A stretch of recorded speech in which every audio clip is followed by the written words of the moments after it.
Welcome back. We've already explored 5 of the 7 core toxic family systems, and I want to begin by honoring the courage it takes to keep going. You've been walking through some hard truths, and I know firsthand that's not easy. Healing is easier than living with the pain long term, but let's be honest, it doesn't come without work. Real, honest, often exhausting work. The fact that you're still here, still showing up for yourself, that matters, and it's a powerful part of your healing journey. As survivors of complex trauma, the issues we face as adults, the anxiety, the mistrust, the emotional dysregulation, depression, and even the partners we choose, all of that is deeply shaped by the family structure we grew up in and the level of nurturing we did or did not receive. The truth is, childhood trauma is far more patterned and predictable than we once thought. And the moment we start naming our family system, something in us clicks. It's a moment of validation and it's clear. We are not broken. Our brain and bodies did what they needed to do to survive some really abnormal situations.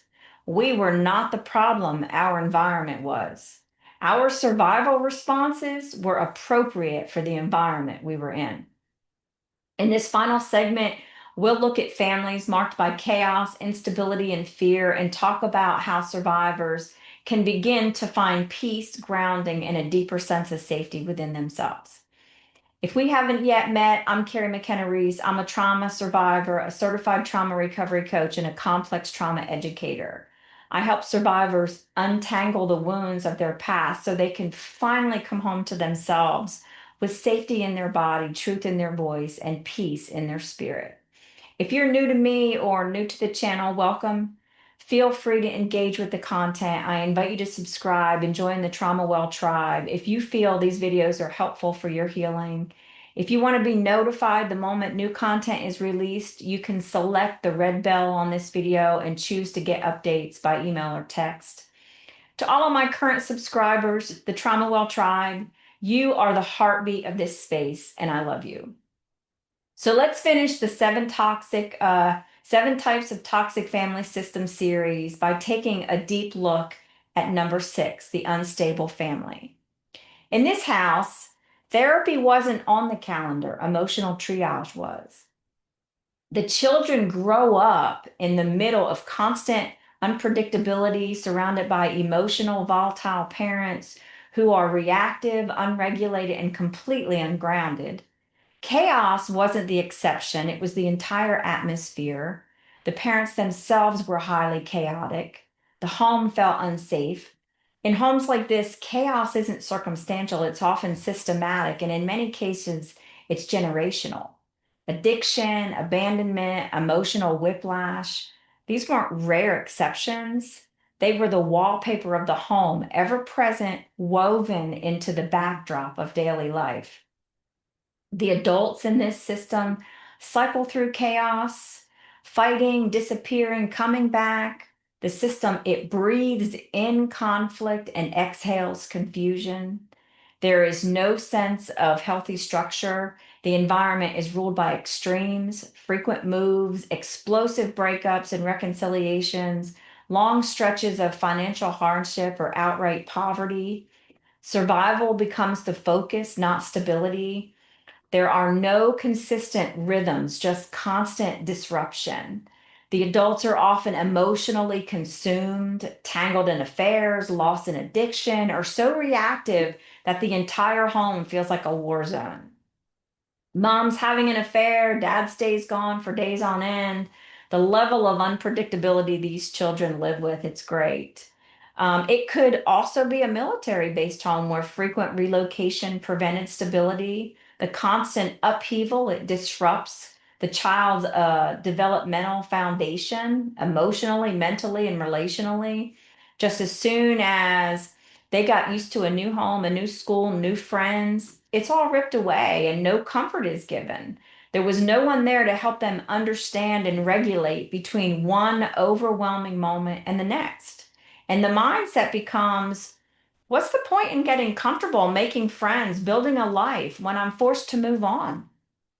It simply hurts too much. In an unstable family system, broken promises aren't shocking, they're routine, and eventually the chaos doesn't feel chaotic anymore. It just feels normal. The ever changing environment becomes strangely familiar. It's almost expected. And it isn't always just a lack of structure, it can also be a total breakdown of basic care. The children go without clean clothes, medication, regular meals, or consistent schooling. They don't just lack luxuries, they often lack the essentials. They're treated more like pets than people with emotional needs. And in many cases, pets are treated better. Being a parent is more than just providing food and shelter, but not the parents in the unstable family, right? Over time, the children in this system, they stop questioning it. They adjust. They start to believe that this is just how life works. There's no contrast, no mirror to show them what's missing. They assume the dysfunction is normal and that any pain they feel is their fault because they are bad and they don't deserve any better. That kind of upbringing leaves a shame so quiet it takes years to name. The child learns early on to meet their own needs by desperately seeking and turning to others, maybe a teacher, a friend's parent, neighbors, or even strangers because their parents or caregivers are so unreliable. And that ache, the shame and pain that child feels outsourcing safety becomes a trauma of its own. They don't even realize how abnormal and unsafe it really is because they've never known anything different. I cannot tell you how many times I was hurt reaching out to other adults in an effort to get help.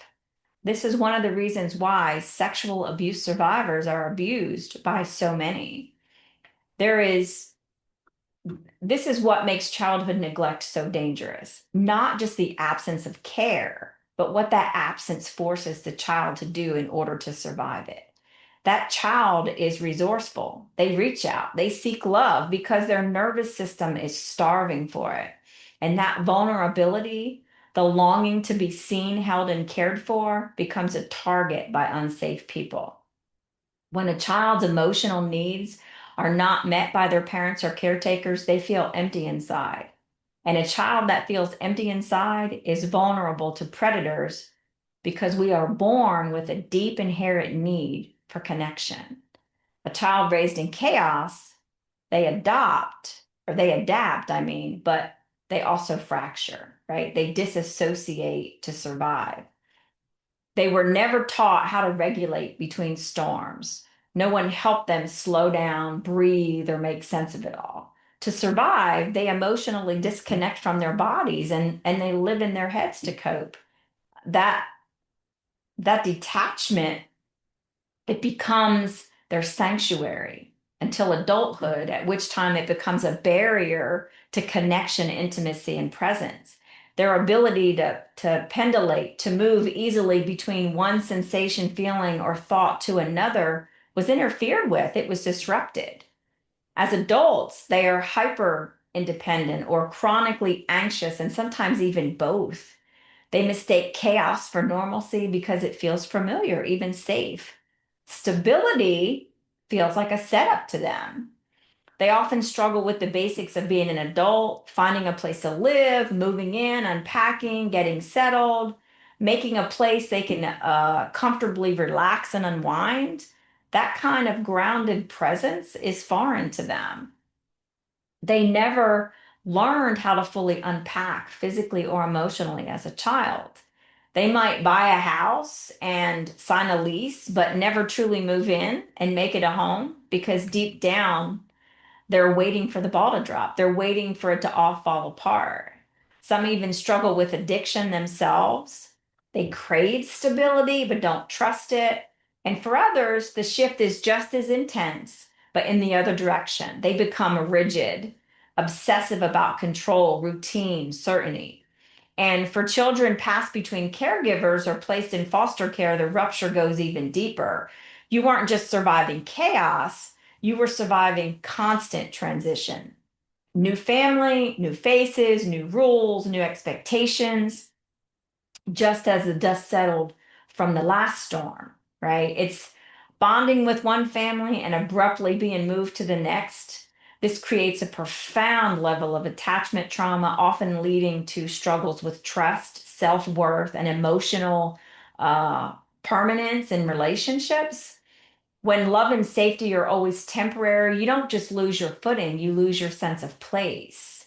And that kind of fragmentation doesn't just wound the nervous system, it rewires your sense of self. It erodes your ability to trust, to attach, to know who you are. And that grief, the grief of not belonging anywhere, deserves to be named, it deserves to be honored. It's not optional, it's necessary because survival is not the same as safety.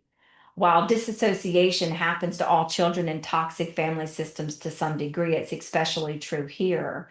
The healing journey from the unstable family system is layered. It begins by grieving the absence of everything a child should have been given: love, stability, comfort, protection, and care. It's holding the parents accountable for the wreckage, for the interference in their development. And it's slowly, gently learning what it means to build a life that is calm, rooted, and real. The real work being raised in this family system isn't just learning how to create stability, it's learning how to trust it and to believe it won't be ripped away. Now, let's move into the last toxic family system where fear, not love, governed every interaction. Number 7, the fear factory toxic system.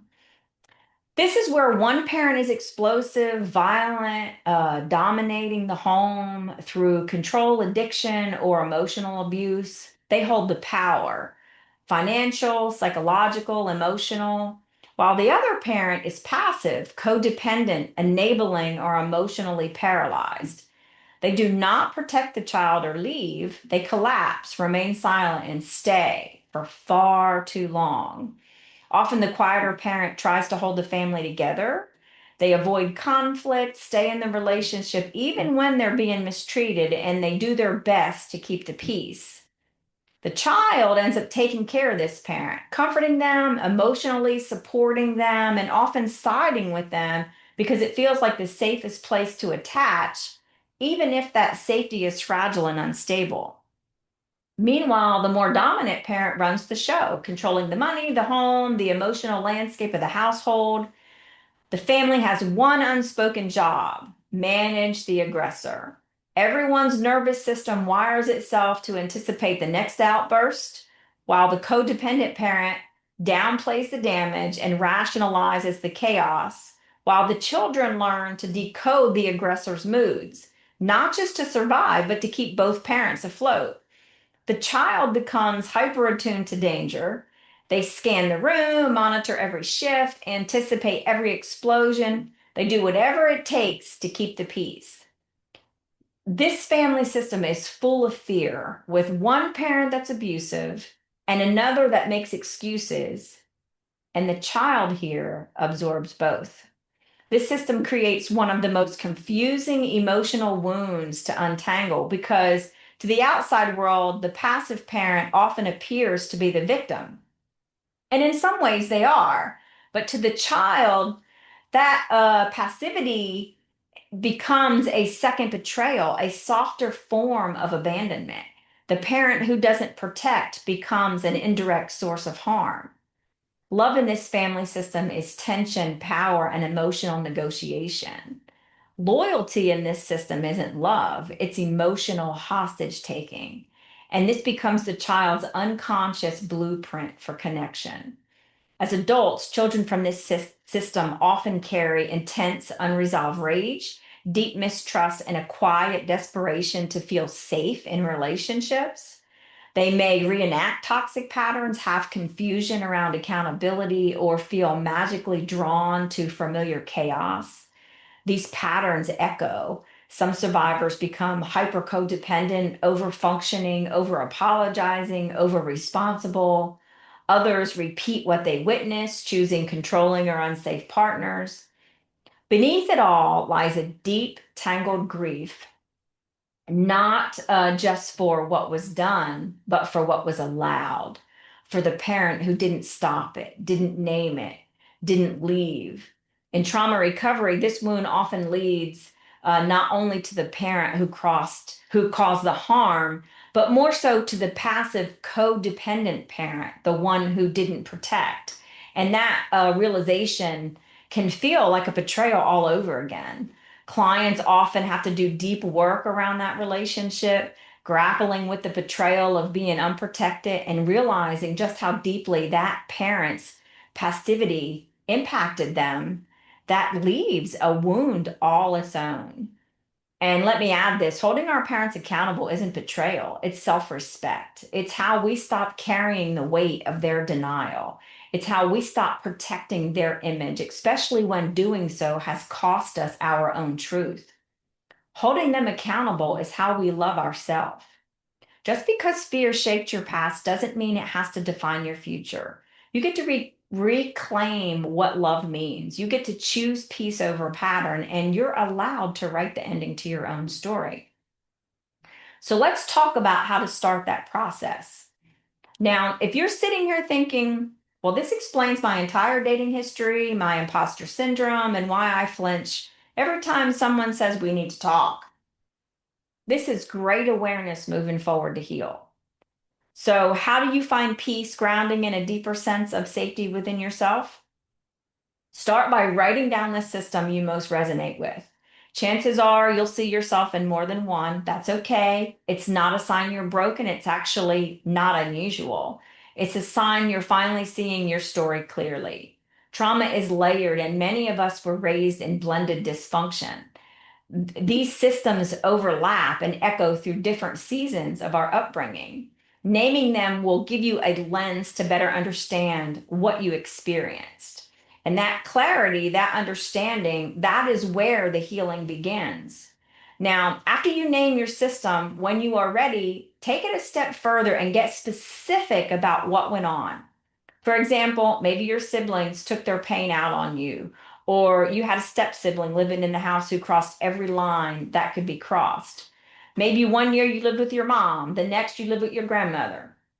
Maybe you moved 5 times before the age of 10. Sometimes there was food, sometimes there wasn't. Maybe there were constant moves, screaming matches, or long stretches where no one spoke at all. Maybe no one explained why your mom or dad stopped coming home, stopped calling. Maybe your sibling stopped coming home or disappeared. Maybe your stepfather yelled a lot, doors slammed, fists clenched. Maybe your mom leaned on you emotionally. You were the one comforting her or holding her hand while she broke down. The roles were reversed and no one noticed. You didn't just grow up too fast, you had to. These aren't random memories. They're the systems you survived. They're the blueprint your nervous system learned as home, right? These are the details that give your story shape. They help you understand the chaos you came from and why it felt or why it left the mark it did. And if you were raised in foster care or adoption or raised between relatives, this process might look even more complex because for you, there wasn't just one family system. You might be carrying the wounds of several. Maybe you had a biological family you were separated from, a short-term foster placement that felt safe, and then another home that was deeply harmful. Each of these systems carries its own imprint, and all of them need to be named, grieved, and integrated into your healing story. So silently sit with yourself and make a note of what comes up. What were the roles, the rules, the emotional patterns you remember? What roles did you play? What rules were unspoken but expected? What truths were ignored? Understanding the system you came from won't erase the pain, but it does something just as powerful. It gives you perspective. It shifts you from confusion to clarity, from self blame to self trust.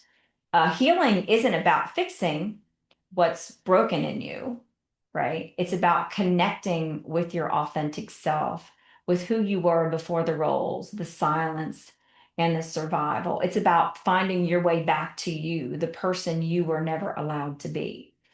That grief that comes up when we finally name what happened is real, let it come, let it move through you. That grief, it's not weakness, it's your body clearing space for something new and sacred, and that's healing. And one more thing. Years ago, I created a genogram, basically a family tree of dysfunction. It was eye-opening. I mapped out 3 generations of abuse, abandonment, depression, addiction, cultural patterns, and historical dynamics. It helped me finally see the patterns that shaped me. Some use a giant poster board and color code it, by issue. I just drew mine freehand, but I took my time with it. There's no way to do it that's right or wrong. It's just your way. It's not about blame, it's about clarity. So I encourage you to try to do this. It might just shift everything for you.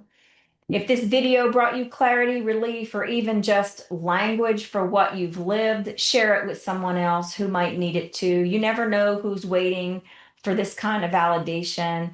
And if you haven't already subscribed to the Carrie Coaching channel for more videos like this on complex trauma, healing, and family patterns, and a lifelong journey of coming home to yourself, please subscribe today. Leave your thoughts in the comments below. Let's start a conversation. Your story matters. It belongs here. You belong here. And when you feel ready, share which system you saw most in your family, or just tell us what resonated the most. Feel free to follow me on social media. Wherever you feel most comfortable, you will find the links in my profile. Until next time, may you be safe. May you be seen. May you always find the strength to never negotiate yourself, your emotions, your needs. And may you never forget you were always worth loving.